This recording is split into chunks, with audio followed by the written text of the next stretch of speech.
Hello दोस्तों, स्वागत है आपका फिर से हमारे YouTube चैनल ज्ञापन एकेडमी 2 में। तो आज का जो वीडियो रहने वाला है बहुत ही धमाकेदार रहने वाला है, क्योंकि आज हम क्वेश्चन ऐसे लाए हैं, 30 ऐसे क्वेश्चन लाए हैं जो इस बार डीएलएड एंट्रेंस एग्जाम में पूछे जाएंगे। और ये जो क्वेश्चन है PYQ है, ठीक है, बहुत ही महत्वपूर्ण क्वेश्चन रहने वाला है, ठीक है दोस्तों। और आज जो हम सेट लाए हैं 2025 का सेट है और सेट नंबर 18 है, ठीक है। और जो हमारे चैनल पे नए हैं वो हमारे चैनल को लाइक सब्सक्राइब करना, नोटिफिकेशन को ऑन करना, वीडियो को शेयर करना ना भूले, ताकि जो भी वीडियो हमारे चैनल पे अपलोड किया जाए वो सबसे पहले आप तक पहुंच जाए, ठीक है दोस्तों। और हमारे चैनल पे यानी कि 2015 से लेके 2025 तक का जितना भी सेट अपलोड किया गया है PYQ, उसको भी आप जाकर वॉच करें, ताकि आपको इस बार डीएलएड एंट्रेंस एग्जाम में किसी तरीके का दिक्कत ना हो सके और आप आसानी से सरकारी कॉलेज पा सके, ठीक है दोस्तों। बिना देरी किए हम लोग स्टार्ट करते हैं, ठीक है। आइए हम लोग पहला क्वेश्चन देखते हैं। हमारा पहला क्वेश्चन क्या पूछा है दोस्तों, दिए गए शब्द के पर्यायवाची शब्द का चयन करें। तो तालाब का पर्यायवाची शब्द क्या होता है, तो आपको पता होना चाहिए दोस्तों कि तालाब का जो पर्यायवाची शब्द होता है वो पोखरा होता है। क्या होता है? पोखरा होता है, यानी कि ऑप्शन बी बिल्कुल राइट आंसर हो जाएगा दोस्तों, ठीक है। वीडियो को पूरा वॉच कीजिएगा बिना स्किप किए हुए, ठीक है। आपको आपके दोस्त में से जो भी इस बार डीएलएड एंट्रेंस एग्जाम यानी कि 2025 में जो देने वाले हैं, उनके पास भी आप इस वीडियो को शेयर करना ना भूले, ठीक है, ताकि उनको भी हमारे इस वीडियो से कुछ ना कुछ फायदा हो सके, ठीक है दोस्तों। आइए दूसरा नंबर सवाल देखते हैं। दूसरा नंबर सवाल क्या पूछा है दोस्तों, दिए गए वाक्यांश के लिए एक शब्द दीजिए। तो अच्छे चरित्र वाला, तो अच्छे चरित्र वाला का क्या हो जाएगा वाक्यांश? तो दूसरा राइट आंसर आपको पता होगा तो आप लोग जरूर हमें कमेंट में बताइएगा। तो इसका क्या हो जाएगा? चरित्रवान। क्या हो जाएगा? चरित्रवान, यानी कि ऑप्शन सी बिल्कुल राइट आंसर हो जाएगा दोस्तों दूसरा का, ठीक है। आइए 3 नंबर सवाल देखते हैं। 3 नंबर सवाल क्या पूछा दोस्तों, इनमें से कौन सा शब्द संबंध कारक नहीं है? तो कौन सा शब्द जो है संबंध कारक नहीं हो जाएगा दोस्तों? तो दूसरा का राइट आंसर हो जाएगा आधार। क्या? आधार, यानी कि ऑप्शन बी बिल्कुल राइट आंसर हो जाएगा दोस्तों, ठीक है। बहुत ही इंपॉर्टेंट क्वेश्चन है ये सब, ठीक है दोस्तों, क्योंकि ये सब क्वेश्चन जो है पूछे गए क्वेश्चन है, ठीक है।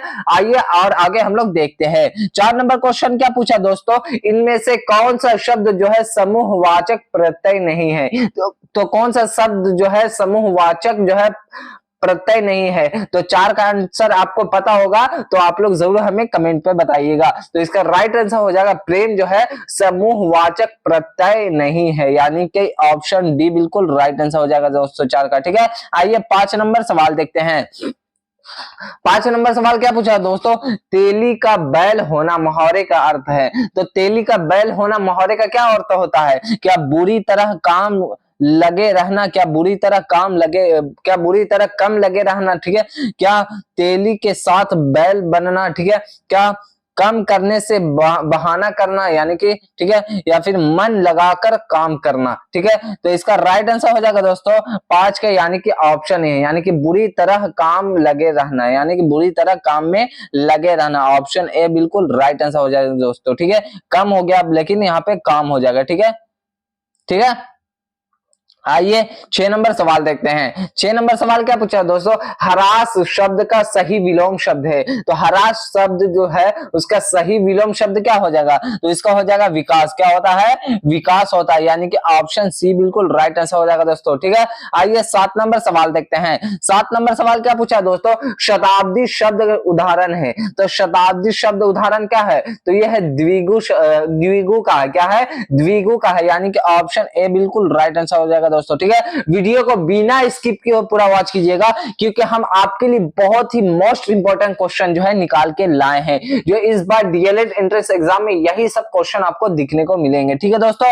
आइए 8 नंबर सवाल देखते हैं। 8 नंबर सवाल क्या पूछा है दोस्तों, छाती फुलाना मुहावरे का अर्थ क्या होगा? तो छाती फुलाना मुहावरे का अर्थ क्या होता है दोस्तों? तो आपको पता होना चाहिए, छाती फुलाना मुहावरे का अर्थ होता है गर्व करना। क्या होता है?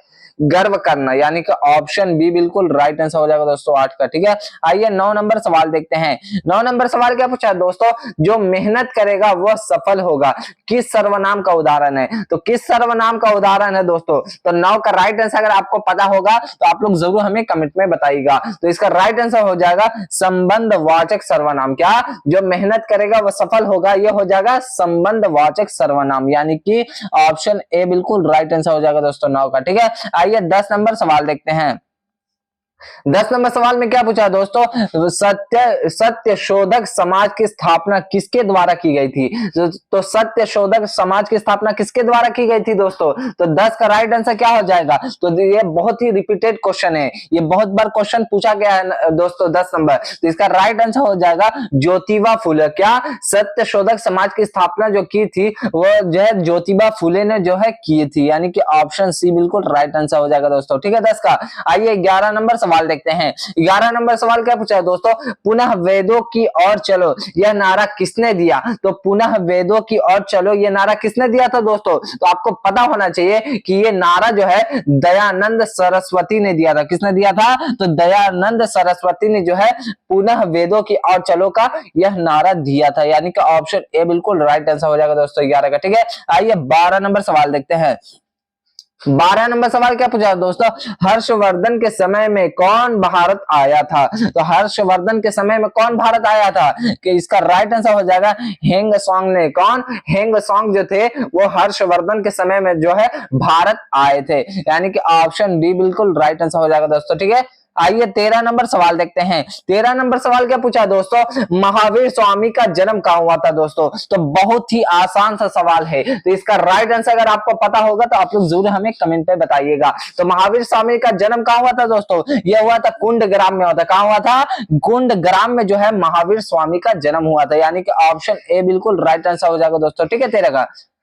आइए 14 नंबर सवाल देखते हैं। 14 नंबर सवाल क्या पूछा दोस्तों, महात्मा बुद्ध ने कहा निर्वाण प्राप्त किया था? तो महात्मा बुद्ध ने कहा महापरिनिर्वाण प्राप्त किया था दोस्तों? तो 14 का राइट आंसर हो जाएगा ऑप्शन बी, यानी कुशीनगर में जो है महापरिनिर्वाण जो है प्राप्त किया था महात्मा बुद्ध ने। ठीक है दोस्तों, यानी कि ऑप्शन बी बिल्कुल राइट आंसर हो जाएगा 14 का। ठीक है, आइए 15 नंबर सवाल देखते हैं। 15 नंबर सवाल क्या पूछा दोस्तों, 1912 ईस्वी में बिहार में भारतीय राष्ट्रीय कांग्रेस का अधिवेशन कहां हुआ था? तो कहां हुआ था दोस्तों? तो 1912 ईस्वी में बिहार में भारतीय राष्ट्रीय कांग्रेस का अधिवेशन जो है पटना में हुआ था। कहां हुआ था दोस्तों? पटना में जो है हुआ था, यानी कि ऑप्शन बी बिल्कुल राइट आंसर हो जाएगा दोस्तों 15 का। ठीक है, आइए 16 नंबर सवाल देखते हैं। 16 नंबर सवाल में क्या पूछा दोस्तों, मैथिली भाषा को भारतीय संविधान की 8वीं अनुसूची में किस वर्ष जो है सम्मिलित किया गया था? तो किस वर्ष सम्मिलित किया गया था दोस्तों? तो 16 का राइट आंसर अगर आपको पता होगा तो आप लोग जरूर हमें कमेंट में बताइएगा। तो 16 का राइट आंसर हो जाएगा 2003 ईस्वी में जो है इसको जो है सम्मिलित किया गया था, यानी कि ऑप्शन सी बिल्कुल राइट आंसर हो जाएगा दोस्तों का। ठीक है, 16 का सी बिल्कुल राइट आंसर हो जाएगा। आइए 17 नंबर सवाल देखते हैं। 17 नंबर सवाल क्या पूछा है दोस्तों, सिखों के 10वें गुरु गोविंद सिंह का जन्म हुआ था? तो सिखों के 10वें गुरु जो है थे उनके गुरु गोविंद सिंह का जन्म कहां हुआ था दोस्तों? तो 17 का राइट आंसर हो जाएगा ऑप्शन डी, यानी कि जो है सिखों के 10वें गुरु का जो जन्म हुआ था वो हुआ था पटना में हुआ था। कहां हुआ था? पटना में हुआ था। जो गोविंद सिंह है उनका जन्म बता रहे हैं पटना में, यानी कि ऑप्शन डी बिल्कुल राइट आंसर हो जाएगा दोस्तों। ठीक है, आइए 18 नंबर सवाल देखते हैं। बहुत ही ये सब महत्वपूर्ण क्वेश्चन है दोस्तों, बस वीडियो को बिना स्किप किए वॉच कीजिएगा, और जो वीडियो को हमारे बिना स्किप किए वॉच किएंगे करे होंगे उनका इस बार डीएलएड एंट्रेंस एग्जाम में पक्का 100% है कि वो जो है सरकारी कॉलेज पालेंगे, और जो नहीं पूरा वॉच कीजिएगा दोस्तों उनको जो है नैया पार नहीं हो सकती। ठीक है दोस्तों, और जो है 2015 से लेकर 2025 तक का जितना भी सेट अपलोड किया गया है उसको भी आप वॉच कीजिएगा, क्योंकि जितना भी हम क्वेश्चन लाते हैं आपके लिए PYQ लाते हैं। ठीक है दोस्तों, आइए 18 नंबर सवाल देखते हैं। 18 नंबर सवाल क्या पूछा दोस्तों, सासाराम में किसका मकबरा है? तो आपको पता होना चाहिए कि सासाराम में किसका मकबरा है। तो आपको पता होना चाहिए कि शेर शाह का। किसका है? शेर शाह का जो है सासाराम में आपको मकबरा देखने को मिलेगा, यानी कि ऑप्शन बी बिल्कुल राइट आंसर हो जाएगा दोस्तों। ठीक है, आइए 19 नंबर सवाल देखते हैं।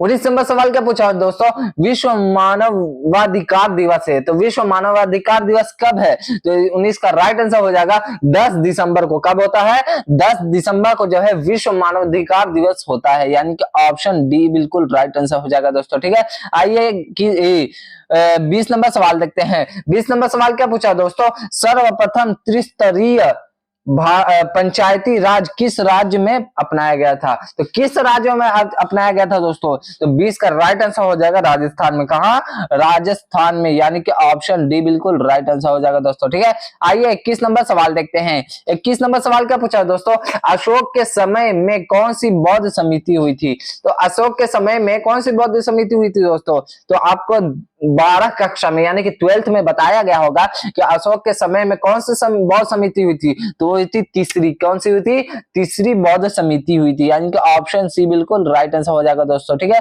सी बिल्कुल राइट आंसर हो जाएगा। आइए 22 नंबर सवाल देखते हैं। 22 नंबर सवाल क्या पूछा दोस्तों, संविधान सभा के सभापति कौन थे, तो आपको पता होना चाहिए कि संविधान जो सभा हुई थी उनके जो सभापति थे वो कौन थे, तो डॉक्टर राजेंद्र प्रसाद। कौन थे, डॉक्टर राजेंद्र प्रसाद, यानी कि ऑप्शन सी बिल्कुल डी बिल्कुल राइट आंसर हो जाएगा दोस्तों। ठीक है, आइए 23 नंबर सवाल देखते हैं। 23 नंबर सवाल क्या पूछा दोस्तों, संविधान प्रारूपण समिति के अध्यक्ष कौन थे, तो आपको पता होना चाहिए कि संविधान प्रारूपण समिति के जो अध्यक्ष थे वो थे डॉक्टर बी आर अंबेडकर थे। कौन थे, डॉक्टर बी आर अंबेडकर, यानी कि ऑप्शन बी बिल्कुल राइट आंसर हो जाएगा दोस्तों। ठीक है, आइए 24 नंबर सवाल देखते हैं। 24 नंबर सवाल क्या पूछा दोस्तों, इथाइन के जलयोजन से मिलता है, तो आपको पता होना चाहिए कि इथाइन के जो जलयोजन से जो मिलता है एथेनॉल मिलता है। क्या मिलता है, एथेनॉल जो है इथाइन के जलयोजन से मिलता है, यानी कि ऑप्शन बी बिल्कुल राइट आंसर हो जाएगा 24 का। ठीक है दोस्तों, आइए 25 नंबर सवाल देखते हैं, बहुत ही महत्वपूर्ण क्वेश्चन। ठीक है दोस्तों, आइए 25 नंबर सवाल क्या पूछा दोस्तों, कोशिका का दिमाग है, तो आपको पता होना चाहिए कोशिका का दिमाग जो होता है वो क्या होता है, वो केंद्रक होता है। क्या होता है, केंद्रक होता है, यानी कि ऑप्शन बी बिल्कुल राइट आंसर हो जाएगा दोस्तों 25 का। ठीक है, आइए 26 नंबर सवाल देखते हैं। 26 नंबर सवाल क्या पूछा दोस्तों, मानव शरीर की सबसे बड़ी ग्रंथि है, तो आपको पता होना चाहिए कि आपको 10th में भी ये क्वेश्चन जो है बताए होंगे आपके कोचिंग के सर लोग कि मानव शरीर की सबसे बड़ी जो ग्रंथि होती है वह यकृत होती है। कौन सी होती है, यकृत होती है, यानी कि ऑप्शन डी बिल्कुल राइट आंसर हो जाएगा दोस्तों। ठीक है, आइए 27 नंबर सवाल देखते हैं। 27 नंबर सवाल क्या पूछा दोस्तों, कपूर का शोधन किया जाता है, तो कपूर का शोधन किससे किया जाता है, तो वो किया जाता है वो कपूर का जो शोधन होता है उधर्व पतन द्वारा किया जाता है। किसके द्वारा किया जाता है, उधर्व पतन के द्वारा जो है इसका शोधन किया जाता है, यानी कि ऑप्शन ए बिल्कुल राइट आंसर हो जाएगा दोस्तों 27 का। ठीक है, आइए 28 नंबर सवाल देखते हैं। 28 नंबर सवाल क्या पूछा दोस्तों, किस तत्व के न्यूक्लियस में 2 प्रोटॉन पाया जाता है, तो किस तत्व के न्यूक्लियस में 2 प्रोटॉन पाए जाते हैं दोस्तों, तो 28 का राइट आंसर अगर आपको पता होगा तो आप लोग जरूर हमें कमेंट में बताएगा। तो इसका राइट आंसर हो जाएगा हीलियम के, क्या कौन से, तो हीलियम में जो है 2 प्रोटॉन पाए जाते हैं। ठीक है दोस्तों, यानी कि ऑप्शन बी बिल्कुल राइट आंसर हो जाएगा दोस्तों। ठीक है, 28 का। आइए 29 नंबर सवाल देखते हैं। 29 नंबर सवाल क्या पूछा है दोस्तों, आवर्त सारणी के तीसरे आवर्त में तत्वों की संख्या है, तो आवर्त सारणी के तीसरे आवर्त में तत्वों की संख्या कितनी होती है दोस्तों, ये होती है 8 होती है। कितनी होती है, 8 होती है, यानी कि ऑप्शन ए बिल्कुल राइट आंसर हो जाएगा दोस्तों। ठीक है, आइए 30 नंबर सवाल देखते हैं। 30 नंबर यानी कि इस क्वेश्चन का आखिरी क्वेश्चन हम लोग देखने वाले थे। सूत्री विभाजन नहीं होता है, तो सूत्री विभाजन नहीं होता है, कब नहीं होता है दोस्तों, किसकी वजह से नहीं होता, होता है जीवाणुओं में। किसमें नहीं होता है सूत्री विभाजन, तो ये होता है जीवाणु में जो है सूत्री विभाजन देखने को नहीं मिलेगा, यानी कि ऑप्शन ए बिल्कुल राइट आंसर हो जाएगा दोस्तों। ठीक है, उम्मीद करता हूं कि आपको हमारा वीडियो जो है बहुत अच्छे तरीके से जो है समझ में आया होगा। इसी तरीके का जो है वीडियो देखने के लिए हमारे YouTube चैनल ज्ञापन एकेडमी 2 को लाइक सब्सक्राइब करना, नोटिफिकेशन ऑन करना, वीडियो को जो है शेयर करना ना भूले, और कमेंट पे अपना राय बताना ना भूले। ठीक है दोस्तों, मिलते हैं आपसे एक धमाकेदार यानी कि नेक्स्ट क्वेश्चन के साथ। ठीक है दोस्तों, तब तक के लिए जय हिंद एंड जय भारत।